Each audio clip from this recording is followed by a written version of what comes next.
Good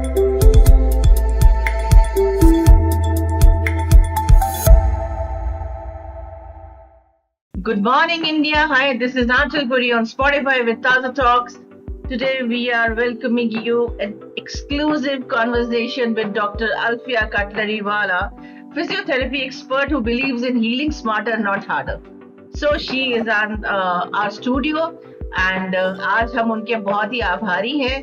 I'm really honored to having her here, and वो हमारे studio में आ चुकी हैं. So, welcome, Alfia ma'am. नमस्कार. Thank you so much, Chantal ji. Thank you for inviting me. नमस्ते. तो कैसी हैं आप? मैं बिल्कुल ठीक हूँ. आप कैसे हैं? I am perfectly all right. तो डॉक्टर अल्फिया, आपकी जर्नी कैसी रही? क्या चीज ने आपको फिजियोथेरेपिस्ट बनने के लिए इंस्पायर किया? इनफैक्ट स्पेशली ऑनलाइन रिहैब पे फोकस करने के लिए. मेरी जर्नी हमेशा से मेरा इंक्लिनेशन हमेशा हेल्थ साइंस की तरफ रहा है since my childhood, since my school days. And +2 होने के बाद मुझे बायोलॉजी में ही कंटिन्यू करना था. तब मेरे पास फिजियोथेरेपी एक बहुत ही अच्छा ऑप्शन हो सकता है. ये इट हैज गुड स्कोप, ये मेरे जहन में था. तो मेरे घर के बिल्कुल ऑपोजिट एक फिजियोथेरेपी क्लिनिक था. तो मैंने सोचा कि ऐसे ही 1-2 फिजियोस से मिलकर मैं थोड़ा बहुत रिसर्च करती हूँ कि इसमें एक्चुअली होता क्या है.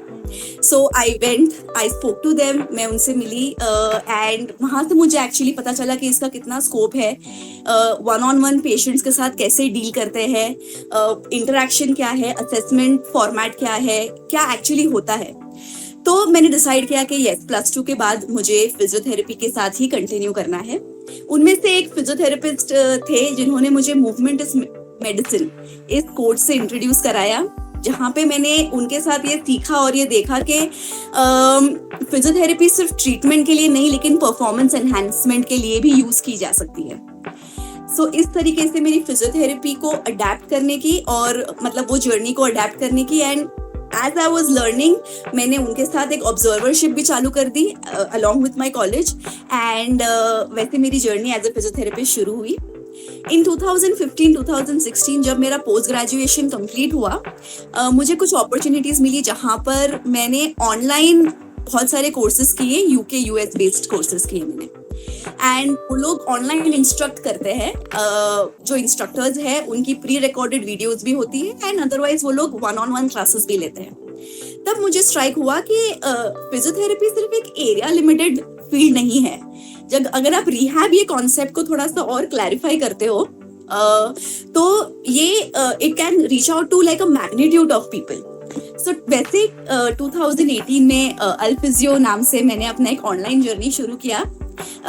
वहां से मुझे ये आइडिया मिली एंड तब मुझे लगा कि yes, I think this is one of the best ways to reach out to masses. क्योंकि अगर आप रिहैब जब देखते हो या एक्सरसाइज प्रोटोकॉल्स जब हम डिजाइन करते हैं, तो उसके लिए फिजिकल प्रेजेंस होना ही चाहिए, वो जरूरी नहीं है. And this way you can reach out to the masses. So वैसे मेरी ऑनलाइन जर्नी भी शुरू हुई. सो फिजियोथेरेपी को लेके सबसे बड़े मिथ आपके हिसाब से कौन से हैं जो लोगों को तोड़ने चाहिए? इस जर्नी के दौरान मैंने बहुत बार ये रियलाइज किया है कि लोग सोचते हैं कि physiotherapy is an optional treatment, कि जरूरी नहीं है like visiting a doctor in person, like maybe an orthopedician or a cardiologist or सही कही कि ये ऑप्शन लेके चलते हैं फिजियोथेरेपी को, राइट? एक ऑप्शनल ट्रीटमेंट अप्रोच देखा जाता है, विच इज आई थिंक बिल्कुल एक बहुत बड़ी मिथ है. Physiotherapy has to be a part of your day to day life. And वो एक चीज है जो वो एक मिथ है जो लोगों के माइंड से थोड़ी सी बस्ट आउट करनी चाहिए. एंड सिर्फ सर्जरी के बाद ही आप फिजियोथेरेपी कीजिए या डॉक्टर के प्रिस्क्रिप्शन पे ही आप फिजियोथेरेपी कीजिए, ये भी एक बहुत बड़ा मिथ है. एंड एक और चीज जो मुझे लगती है कि फिजियोथेरेपी में हम लोग मोडालिटीज यूज करते हैं, पेन रिलीविंग मोडालिटीज. तो बस फिजियोथेरेपी मतलब वही है कि आप एक क्लिनिक पे गए, उन्होंने आपको कुछ मशीन्स लगाए और आपको कुछ फील हुआ और आपका पेन टेम्पररीली कम हो गया एंड दैट्स इट. मतलब यही फिजियोथेरेपी है. सो वो भी सच नहीं है. Physiotherapy is a vast field. And बस हाँ, ये मिथ्स जो है वो लोगों के जहन से कहीं ना कहीं रब आउट होने चाहिए. Can understand, yeah. So, ma'am, अक्सर आप कहती हैं heal smarter, not harder. इसका रियल लाइफ में मीनिंग क्या है इससे कैसे अप्रोच होता है, क्या चीज है इसका, थोड़ा बताइए। हील स्मार्ट का मतलब मेरे इसमें ये है कि हमको सिर्फ एक एक्सरसाइज प्रोटोकॉल है या एक एक्सरसाइज रेजिम है, उसको सिर्फ फिजिकल मूवमेंट से नहीं लेकिन अपने नर्वस सिस्टम से कहीं ना कहीं कनेक्ट किया जाए. Okay, when I want a lasting recovery, I want my cortex or my brain to be equally a part of my regime as much as my physical movements are. ये एक aspect है उसको देखने का. And दूसरा aspect है patient education.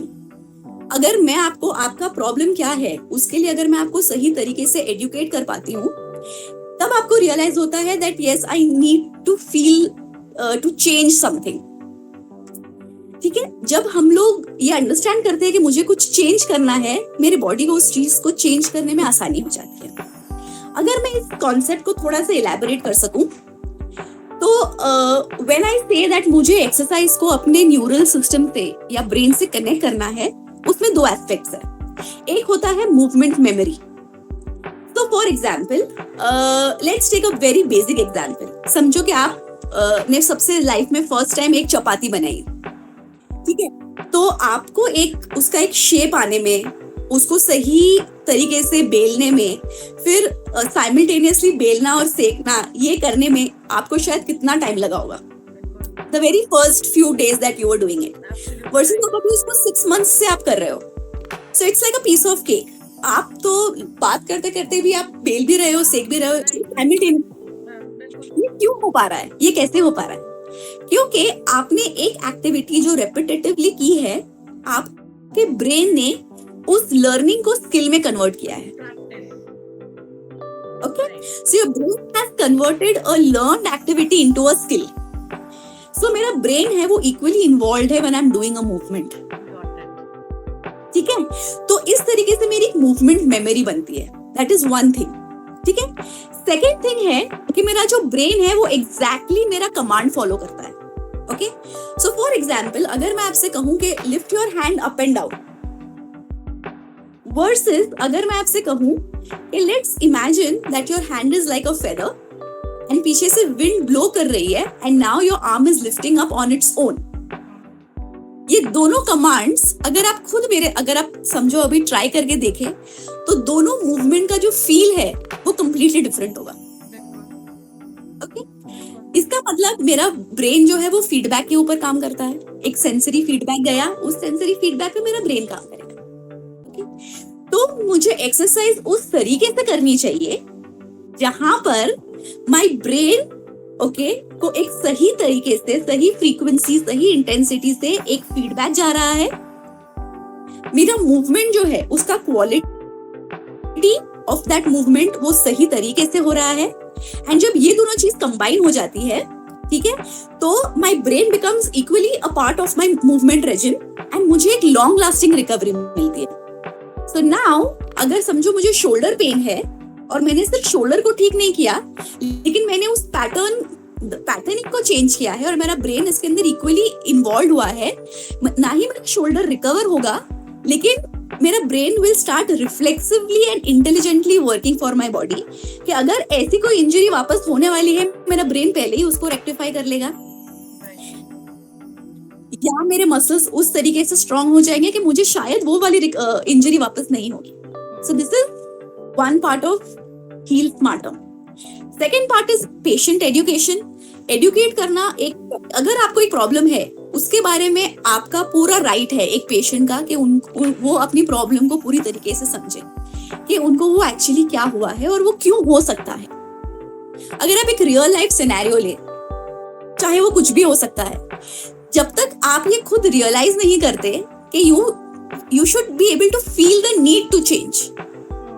अगर आप एक बहुत सेडेंटरी या अनहेल्दी लाइफस्टाइल फॉलो करते हैं, ठीक है, लेकिन जब तक आपको ये रियलाइजेशन ही नहीं है कि ये अनहेल्दी है, आपका बॉडी उस चीज को नहीं चेंज करेगा.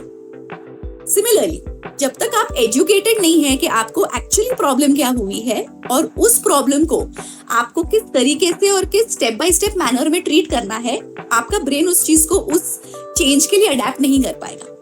So these two things are very very important in your smart healing journey. और जब आप इस तरीके से अपने बॉडी को हील करते हो, हो सकता है कि आपको शायद रिकवरी में 4 दिन ज्यादा लगे, लेकिन this is going to be a smart heal, a smart recovery. So it's not, you are not going to bounce back with the same problem. Right. तो ऑनलाइन रिहैबिलिटेशन के बारे में हम बात करें तो ट्रेडिशनल थेरेपी के कंपैरिजन में पेशेंट्स की हीलिंग प्रोसेस को कैसे चेंज किया जा सकता है? अगेन जैसे एक बहुत सारी स्टडीज हुई है, यूएस बेस्ड बहुत सारी स्टडीज है जहाँ पे ये एक्चुअली प्रूवन है कि आप ट्रेडिशनल फिजियोथेरेपी कर रहे हैं, 1-on-1 कर रहे हैं या ऑनलाइन कर रहे हैं, उसमें जो रिकवरी परसेंटेज है उसमें ज्यादा कोई फर्क है नहीं. ये मैं पर्सनल एक्सपीरियंस से भी अभी कहती हूँ कि 1-on-1 और करो या ऑनलाइन करो, उसमें रिकवरी परसेंटेज बिल्कुल सेम ही है, उसमें चेंज नहीं होता है. मेरे लिए ऑनलाइन फिजियोथेरेपी थोड़ा सुपीरियर क्यों है? क्योंकि इसमें क्या है कि पेशेंट जो है वो एक कंफर्टेबली एक सोल्यूशन को एक्सेस कर सकता है, वो अपना टाइम बचा रहा है. ठीक है, सो आप अपने घर के कंफर्ट में, आपके कंफर्ट जोन में अपने टाइम से एक पर्टिकुलर मतलब something that's helping you, something that's providing solution, उसको आप एक्सेस कर पा रहे हैं. दूसरा है कि ये टाइम सेविंग है. सो आप इमेजिन करो कि अगर आपने किसी ओपीडी में आपका एक अपॉइंटमेंट फिक्स किया हुआ है, सो आपको एक ट्रैवल टाइम देखना पड़ेगा कि आप घर से निकले, आप यू विजिटेड अ क्लिनिक, ठीक है, फिर वहां पे समझो एक minimum 15 minutes, maximum half an hour to 40 minutes आपका वेटिंग पीरियड है, फिर आपका ट्रीटमेंट हुआ और फिर आप वापस घर आए. सो एक 45 मिनट ऑफ ट्रीटमेंट के लिए आपने नियरली अबाउट 1-1.5 घंटा आपका अदरवाइज इन्वेस्ट किया हुआ है. सो वो आपका जो है वो टाइम भी सेव हो जाता है. सो वो हिसाब से एक पेशेंट पर्सपेक्टिव से ऑनलाइन फिजियोथेरेपी काफी बेनिफिशियल है. एक और चीज जो मुझे लगता है कि ऑनलाइन फिजियोथेरेपी ज्यादा बेनिफिशियल क्यों है, लाइक आई सेड, एक एग्जांपल लीजिए कि आपको शोल्डर पेन है.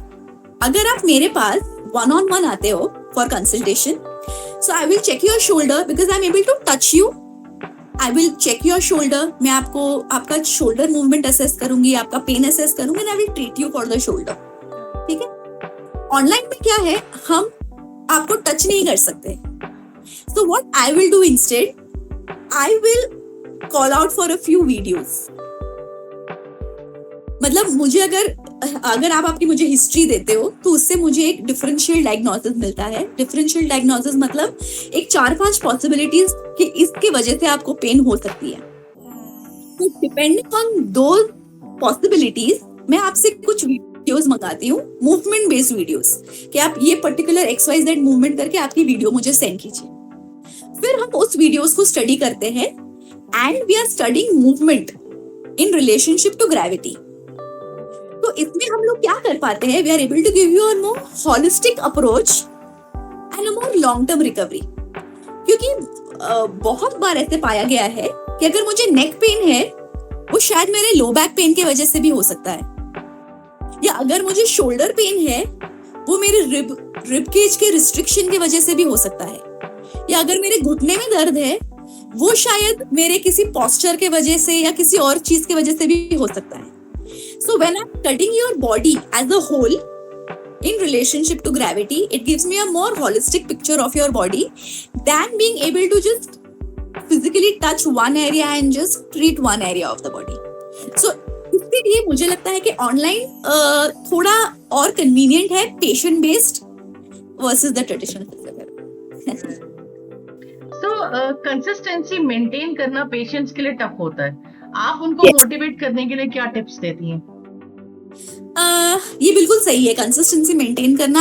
आप 3-4 सेशंस के बाद कंसिस्टेंसी मेंटेन करना थोड़ा डिफिकल्ट हो जाता है. तो इसमें हम क्या करते हैं कि पेशेंट को स्मॉल विन है, ठीक है, उसका एक अप्रिसिएशन या एक उसका मोटिवेशन हम उनको देते रहते हैं. सो फॉर एग्जाम्पल, अगर आपका एक लॉन्ग टर्म गोल है, ठीक है, लॉन्ग टर्म गोल कुछ भी हो सकता है, जैसे I want to get rid of this pain, या I want to start walking straight, या मुझे I want to go back and resume a sport, वो कुछ भी हो सकता है. That's my ultimate long term goal. लेकिन मुझे लॉन्ग टर्म गोल तक पहुंचने से पहले what we do is we design short term goals. तो अगर मुझे ये 5 शॉर्ट टर्म गोल्स अचीव कर रही हूँ तो my 6th is my long term गोल. ठीक है, एंड हम लोगों को ट्राई या अटेम्प्ट यही होता है दैट एवरी 2 सेशंस या 3 सेशंस में हम लोग एक शॉर्ट टर्म गोल को अचीव करें. सो अगर हमने एक शॉर्ट टर्म गोल अचीव किया and the patient knows about it कि हाँ ये हमारा शॉर्ट टर्म गोल था, हमने इस चीज को अचीव किया है, सो एक वो मोटिवेशनल फैक्टर हमेशा रहता है कि अरे हाँ चलो अभी ये ऐसे हो गया, अभी मेरा नेक्स्ट टारगेट ये है, अभी ये अचीव हो गया, मेरा नेक्स्ट टारगेट ये है. तो इस तरीके से the protocol is designed in such a way that patient motivated रहता है and due to the motivation वो कंसिस्टेंट रहने की कोशिश करता है. Okay, mind body connection healing में कितना इम्पोर्टेंट रोल प्ले करता है? आप इसे अपने काम में कैसे यूज करती? जैसे हमने पहले भी डिस्कस किया कि मेरा जो माइंड है और ब्रेन है वो मेरे ट्रीटमेंट प्रोटोकॉल में एक बहुत बहुत इंपॉर्टेंट रोल प्ले करता है. ओके, सो मैं सिर्फ अपने एक मसल को ट्रीट नहीं कर सकती हूँ, I have to treat the muscle and the brain. तो मेरे ब्रेन के एक पर्टिकुलर मसल की एक डेजिग्नेटेड जगह है मेरे ब्रेन में, वैसे मेरे बॉडी के सारे मसल्स की है.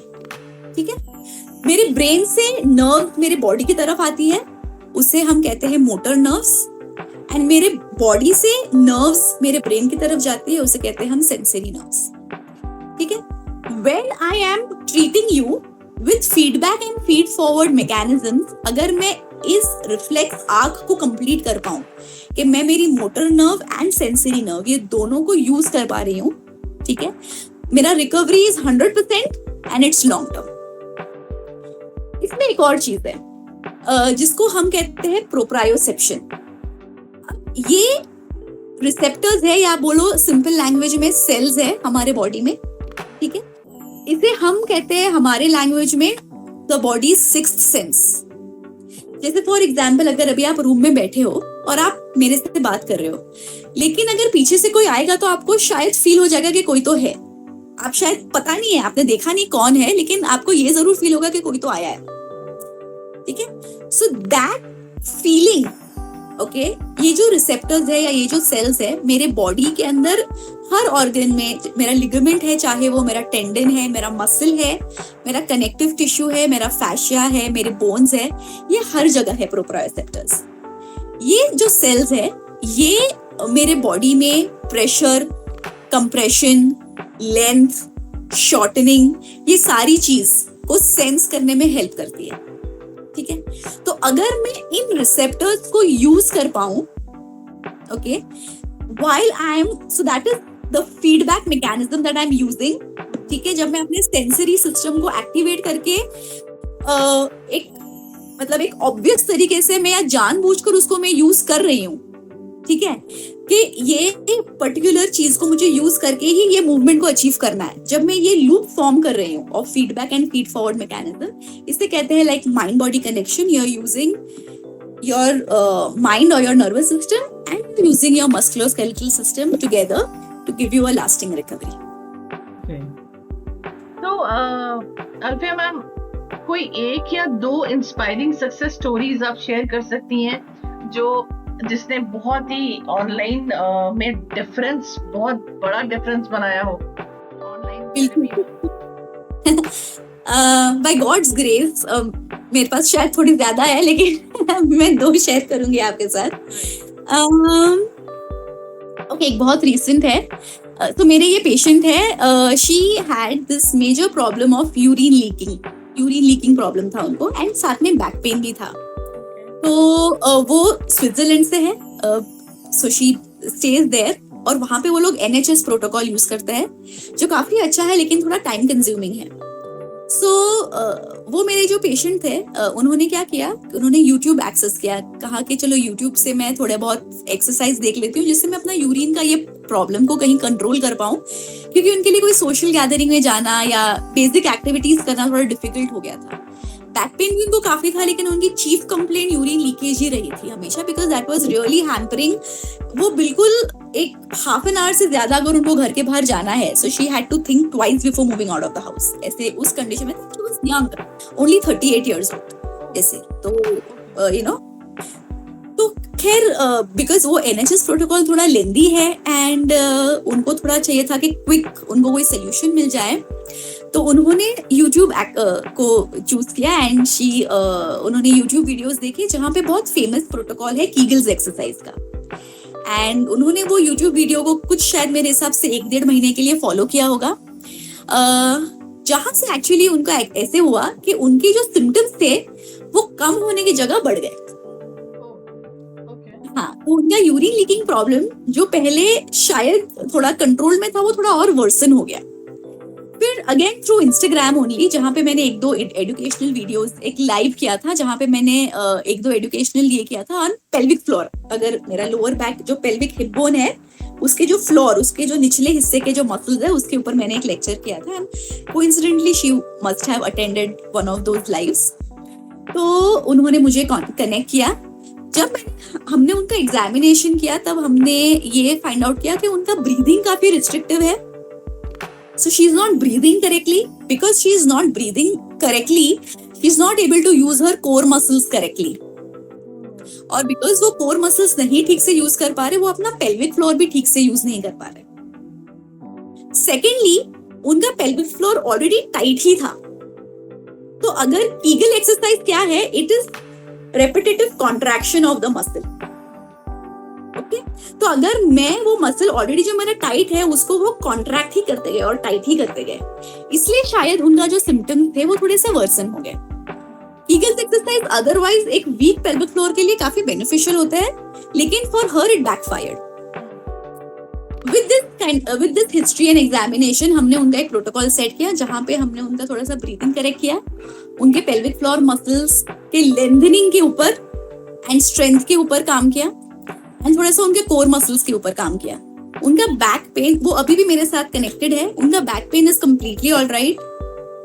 उनके urine leakage is almost 85 to 90% all right. कभी कभी उनको एंजाइटी की वजह से, या अगर वो बहुत फास्ट समझो अगर वो जंप कर रहे हैं या वो रनिंग कर रहे हैं तो थोड़ा बहुत अभी भी हो जाता है, लेकिन otherwise she is 90% better. So this is, ये बहुत अभी recent अभी मेरा केस चल रहा है, so I think that was like one really good case। एक और केस मैं मतलब कुछ couple of months पहले का है, एक लेडी थे, तो she had a lot of jaw problem, jaw stiffness था उनको एक साइड के ऊपर। वो टीचर है बाय प्रोफेशन, एंड therefore अगर उनको मॉर्निंग में jaw stiffness होती है तो उनके लिए क्लास में लेक्चर लेना या सिखाना बहुत डिफिकल्ट हो रहा था। Yes, so बी कनेक्टेड, वो पुणे के ही है तो हमने ऑनलाइन कनेक्ट किया, वो मुझे जानते थे अदरवाइज। तो हमने उनका असेसमेंट किया। जब हमने उनका असेसमेंट किया तो हमने फाइंड आउट किया कि उनको एक पुरानी लिगामेंट इंजरी थी घुटने की, और उस साइड का जो हिप रीजन है, जो हिप मसल है, वो यूज नहीं करते हैं। नाउ हर प्रोफेशन डिमांड क्या है, प्रोफेशनल डिमांड कि she needs to stand, walk for long, उनको कॉन्स्टेंटली सिट टू स्टैंड करना पड़ता है। Because she's not able to engage and use her hip muscles correctly, वो बार बार अपने जॉ को क्लेंच करते थे। हमने सिर्फ so after that examination हमने उनके हिप मसल्स पे काम करना चालू किया, and in just 3 sessions her jaw problem just completely got all right. So So ma'am, technology का फ्यूचर में फिजियोथेरेपी और वेलनेस पे क्या इम्पैक्ट होगा आपके हिसाब से? मेरे हिसाब से it's going to go to the next level for sure.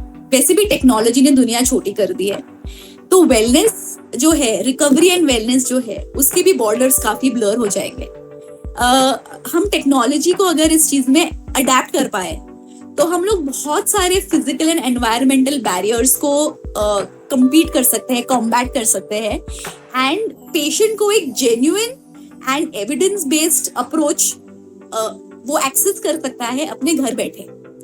So yes, I think that eventually ऐसे होगा दैट रिकवरी एंड प्रिवेंशन ये दोनों एक इंटीग्रेटेड मॉडल हो जाएंगे hopefully, and people will be able to access the most evidence-based scientific approaches in the comfort of their homes. Great. तो busy professionals के लिए आपके 3 सिंपल डेली टिप्स क्या होंगे जो उनकी फिजिकल और मेंटल हेल्थ को बेटर बनाएंगे? Keep moving. स्टैटिक पोस्चर्स को आप थोड़ा अवॉइड कीजिए। लॉन्ग सिटिंग, लॉन्ग स्टैंडिंग ये बिल्कुल अवॉइड होना चाहिए। इन बिटवीन आप कुछ ना कुछ एक्टिविटी कीजिए। Try to walk for some time so दिन में आप अपने लिए 15-20 मिनट निकालिए, थोड़ा सा वॉक कीजिए, बेसिक एक्टिविटीज, बेसिक मूवमेंट्स करते रहिए. So don't be in one posture for a very long time. That's one. Second is water intake आपका अच्छा होना चाहिए. So you have to make sure that आप वेल हाइड्रेटेड है through the day, वो बहुत इंपॉर्टेंट है. एंड थर्ड, जो शायद काफी अंडररेटेड है, वो है स्लीप. तो you have to make sure कि आज का जो लाइफस्टाइल है, और जैसे हम लोग वर्क लाइफ भी इतना स्ट्रेसफुल है, and people are spending 8 hours 9 hours at their work place, and then social media. तो स्लीप काफी लोगों की अफेक्ट हो गई है, एंड जो बहुत सारे प्रॉब्लम्स को ये करते हैं. तो स्लीप आपकी होनी चाहिए. You have to have quality sleep, at least 7 hours 8 hours of quality sleep आपकी होनी ही चाहिए. तो अब एक रैपिड फायर राउंड करेंगे हम आपके साथ. एक वर्ड जो आपको प्रोफेशनल लाइफ में बेस्ट डिस्क्राइब करता है. I think dedicated and always wanting to learn. A learner. Constantly learn करना पसंद करती हूँ, and I'm very dedicated to my profession. Coffee या green tea? Coffee. Morning workout या evening workout? Evening. Evening, okay. एक book जो आपको जरूर रीड करनी चाहिए. प्रेजेंटली मैं इकिगाई ये बुक रीड कर रही हूँ. I think the secret to happiness, and I think कि वो एक अच्छी बुक है और वो सबको रीड करनी चाहिए. It's a very very refreshing book. अगर आपको एक सुपर पावर मिलती है तो वो क्या करेंगी आप उससे? सच बताऊं तो प्रेजेंटली आई हैव जस्ट मैंने एक मदरहुड जर्नी में एम्बार्क किया है. सो मुझे एक ऐसा सुपर पावर चाहिए कि I am a very dedicated physiotherapist. तो मुझे काम भी करना है, plus I am loving my motherhood journey. तो मुझे दोनों guilt free and without being tired मुझे ये दोनों चीज में कर पाऊं, ऐसा एक सुपर पावर चाहिए. पेशेंट से आपको मिला सबसे मेमोरेबल फीडबैक क्या है? मुझे बहुत I am always very grateful, लेकिन मुझे बहुत लोगों ने ऐसे बोला है कि आई एम अ जीनियस. क्योंकि एक पर्टिकुलर एक चीज को ट्रीट करने के लिए उसका डायग्नोसिस होना जरूरी है, and you have an I for it, and you catch the problem. तो आप एक जीनियस हो. ये आई थिंक मेरे लिए बहुत एक इमोशनल एंड फीडबैक रहा है from the last 2-3 patients that I have dealt with. Past 30 minutes तो मैं भी यही एक ऑब्जर्वेशन में हूँ कि आप सच में जीनियस हैं. Thank you much. तो ट्रैवल फॉर वर्क या वर्क फ्रॉम होम? दोनों, बिकॉज मैं ऑनलाइन कंसल्ट करती हूँ. I want to travel to a nice destination and then work from that travel destination. एक हैबिट जो आपको डेली एनर्जाइज करती है? I think I start my day with a glass of water, and I think वो एक ऐसी चीज है जो मैंने अभी तक कभी गिव अप नहीं की, एंड मुझे ऐसा लगता है कि मेरा जो फटीग लेवल्स है, मैं उसको काफी अच्छी तरीके से मैनेज कर पाती हूँ. इंस्टाग्राम रील्स या long YouTube videos? Instagram reels. आपके लिए सक्सेस का एक सिंपल डेफिनेशन क्या है? I think you have to work smart, you have to be dedicated and always be grateful. अब ये करते रहिए, एंड एक न एक दिन तो आपको सक्सेस मिल जाएगा. तो आपसे अकॉर्डिंग टू यू, आपसे एक मैसेज चाहिए मुझे जो हमारे इंडिया की वुमेन्स के लिए हो, एज इन डॉक्टर अल्फिया कटलरी वाला. इंडियन विमेन, हमारा एक ये रहा है that Indian women are givers है. सैक्रिफाइसेस और कॉम्प्रोमाइजेस हमारे लाइफ में काफी होते हैं, and we are always givers. लेकिन as a empowered mother, and मैं चाहती हूँ कि हर विमेन इस चीज के लिए एम्पावर्ड फील करे, एंड वो अपने हेल्थ को प्रायोरिटाइज करे. आप अपने फैमिली के साथ साथ अगर अपना खुद का ध्यान नहीं रख पाओगे, तो you are going to end up into a situation जहाँ पे you will feel or you will be helpless.